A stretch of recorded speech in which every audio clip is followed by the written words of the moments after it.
Coaching centre Kotananduru మీ పిల్లల బంగారు భవిష్యత్తుకు భరోసా ఇచ్చే ఏకైక సంస్థ మన ఏవిఎం కోచింగ్ సెంటర్ కోటనందూరు. అతి త్వరలో న్యూ బ్యాచ్లు TET plus DSC, EAMCET, POLYCET, APRJC, Sainik, Navodaya. AVM coaching centre Kotananduru.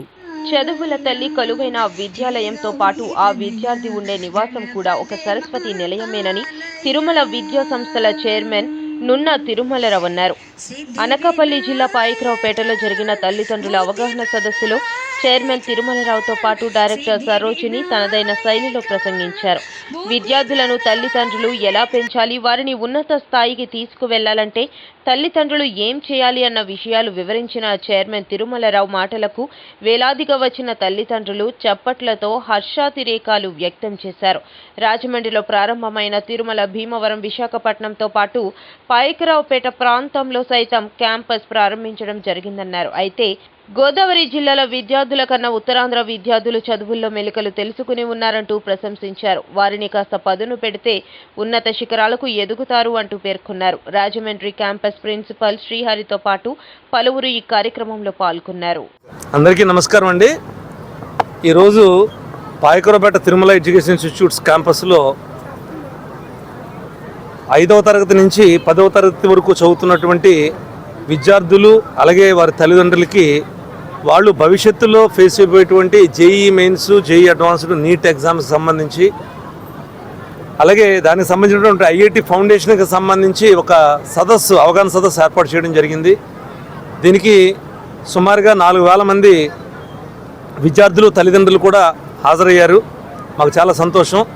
ఈ సదస్సులో ఈ JEE Mains, NEET, JEE Advanced exams ఎలా ఉంటాయి, దానికి సంబంధించినటువంటి ఆ సబ్జెక్టు డెప్త్ ఎలా ఉంటుంది, అందులో సక్సెస్ కావాలి అని అంటే పిల్లల్ని ఏ విధంగా ముందు నుంచి తయారు చేయాలి, అవి ఎంత కష్టంగా ఉంటే ఎటువంటి ఫౌండేషన్ వాళ్ళకి అవసరం అవుతుంది, దానికి సంబంధించి తల్లిదండ్రులు ఏ విధమైనటువంటి చర్యలు తీసుకోవాలనే దాని మీద తల్లిదండ్రులందరికీ కూడా వివరించడం జరిగింది.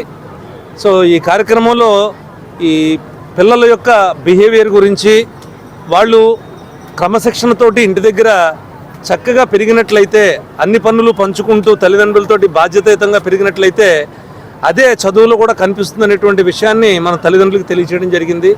అలాగే ఎలక్ట్రానిక్ గాడ్జెట్స్కి పిల్లల్ని దూరంగా ఉంచినట్లయితే వాళ్ళు ఏ పని అయితే చేస్తున్నారో ఆ పని మీద వాళ్ళకి శ్రద్ధ ఉంటుంది. అవసరమైనటువంటి ఇన్ఫర్మేషన్ మాత్రమే వాళ్ళకి అందాలి తప్ప అన్నెసరీ ఇన్ఫర్మేషన్ పిల్లలకి ఇచ్చినట్లయితే వాళ్ళు ఎడ్యుకేషన్కి సంబంధించి అకాడమిక్స్లో వాళ్ళు సరిగ్గా పెర్ఫామ్ చేయలేరు అనేటువంటి విషయాన్ని కూడా తల్లిదండ్రులకి తెలియజేయడం జరిగిందండి. ఒక వ్యక్తి యొక్క ఆలోచనే దానికి కారణం. అంటే ఫర్ ఎగ్జాంపుల్ ఒక ఎయిర్లైన్స్ కానివ్వండి, ఒక విమానం కానివ్వండి సక్సెస్ అయిందన్న, ఐఫోన్ సక్సెస్ అయిందన్న, ఒక వ్యక్తికి వచ్చినటువంటి ఆలోచనని 100% కార్యం రూపంలో పెట్టగలగడమే దానికి సక్సెస్ అని కారణం, సక్సెస్ అవుతుంది.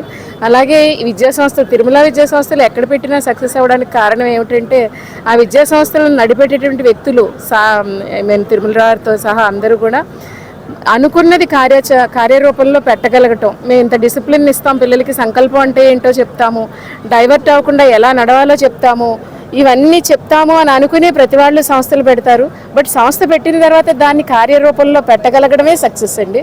ఇది ఇక్కడ జరుగుతుంది కాబట్టి తిరుమల విద్యా సంస్థలు ఆ విధంగా దినదినాభివృద్ధి జరగడానికి ఒక కారణం అండి.